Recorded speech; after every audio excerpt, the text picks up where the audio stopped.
Let's go back to 1942.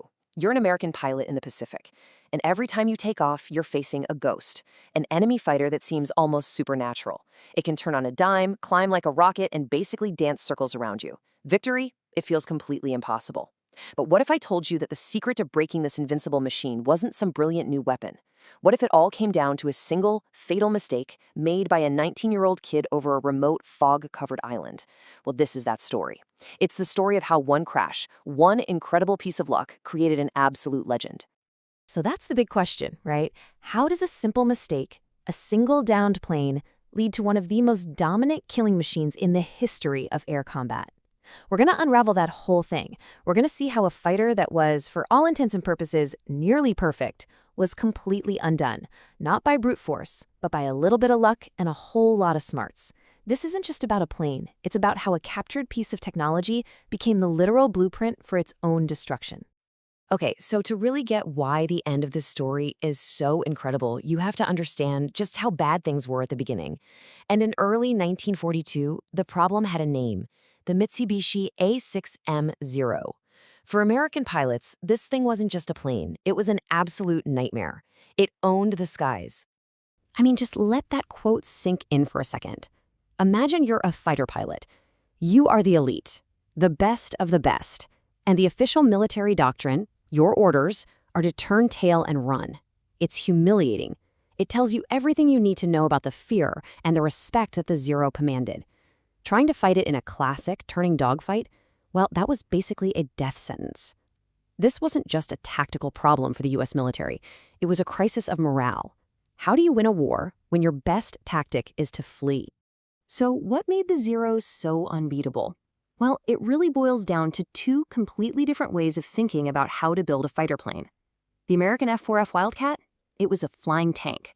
Thing was tough, it was packed with armor, it had self-sealing fuel tanks, it was designed to take a beating and, most importantly, bring its pilot home alive. The Zero, on the other hand, was built like a precision watch. Its designers threw out everything that added weight. Armor? Gone. Self-sealing fuel tanks? Nope. They sacrificed all that ruggedness for pure, unadulterated performance. And the result? An unbelievably light, agile fighter that could twist and turn in ways that just seemed to defy the laws of physics. So you've got this standoff. You've got the American flying tank versus the Japanese precision watch. And it really felt like the balance of power was just stuck, unbreakable. But history has this funny way of turning on these moments of just pure, dumb luck. And on June 4th, 1942, luck decided to show up in the middle of nowhere, in the remote Aleutian Islands of Alaska.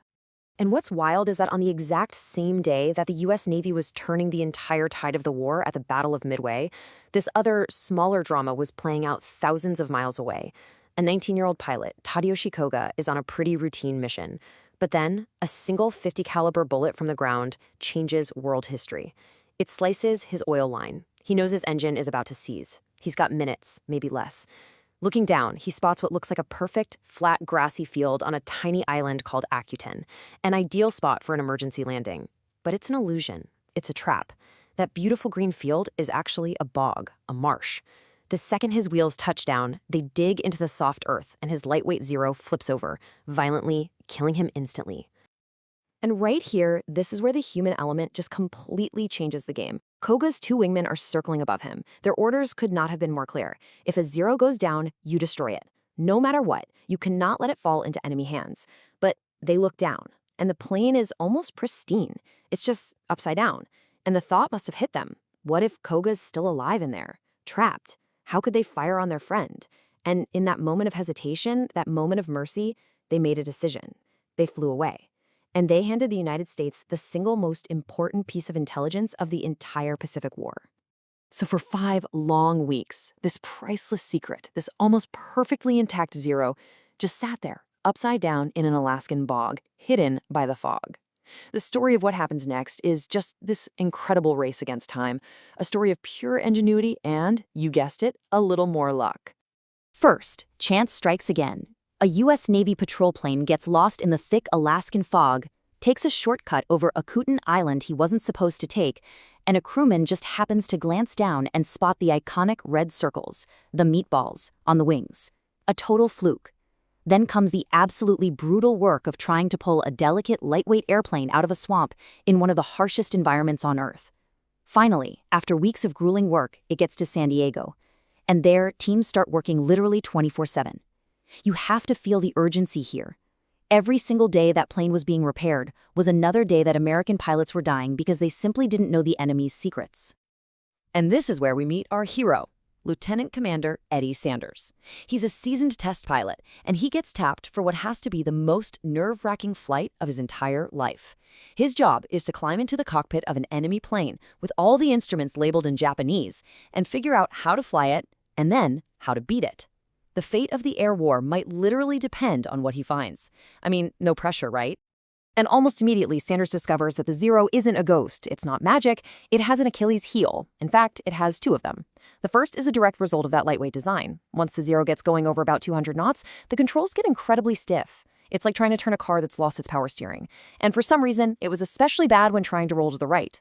The second flaw was in its engine. It used a really simple carburetor design, so if a pilot pushed the stick forward hard to go into a dive, creating what we call negative Gs, fuel would slosh away from the intake and the engine would just quit. For a few seconds, that terrifying fighter plane becomes nothing more than a glider. Now, these two discoveries, they weren't just a couple of interesting tidbits for an engineering report. Oh no. They were a blueprint, a step-by-step instruction manual titled How to Kill a Zero. This raw data was about to be weaponized. It was going to change everything, both for the pilots already in the fight and for the designers building the next generation of American fighters. This quote right here, taken from Eddie Sanders' actual report, this is the whole ball game. All of a sudden, that humiliating order to run away is gone, and it's replaced with this simple, concrete, life-saving set of instructions. A Zero's on your tail? Don't try to outturn him. You'll lose. Instead, shove the stick forward and go into a hard dive. His engine's going to sputter and cough. As your speed blasts past 200 knots, you roll hard to the right. The Japanese pilot, he's up there literally fighting his controls he can't keep up. You've just escaped. Even better, you now have the advantage. Just like that, the myth of the invincible Zero was shattered. And here's the part of the story that's just truly incredible: the timing. This priceless intelligence from the captured Zero arrived at the exact moment that Grumman Aircraft was putting the finishing touches on a brand new fighter, the F6F Hellcat. They didn't have to guess what the enemy could do anymore. They had the enemy's playbook. They could literally engineer a plane designed specifically to exploit every single one of the Zero's weaknesses. Look at this comparison. The Hellcat gets a monster 2,000 horsepower engine, perfect for those high-speed dives. It gets a modern pressure carburetor, so its engine will never quit on you. It keeps that American flying tank philosophy with heavy armor and self-sealing fuel tanks. And its controls work perfectly at high speed. It wasn't just a new plane. It was the perfect counterpunch. So let's recap. You've now got a brand new machine, the Hellcat, that's purpose-built to be a Zero killer. And you've got a new playbook that tells every single American pilot exactly how to do it. The stage was now set for one of the most unbelievable turnarounds in the history of warfare. And the ultimate test of this new reality came in June of 1944, during the Battle of the Philippine Sea. The Japanese launched hundreds of planes to attack the American fleet, but what they ran into was a literal wall of F6F Hellcats, flown by pilots who knew every single one of their secrets.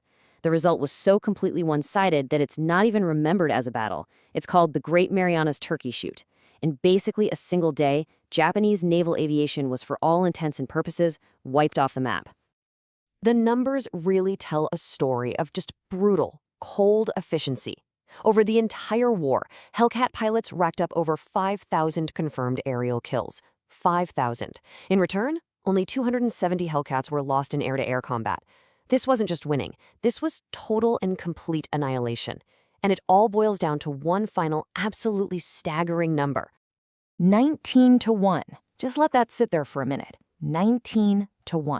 For every single F6F Hellcat that was shot down by another plane, it destroyed 19 enemy aircraft in return.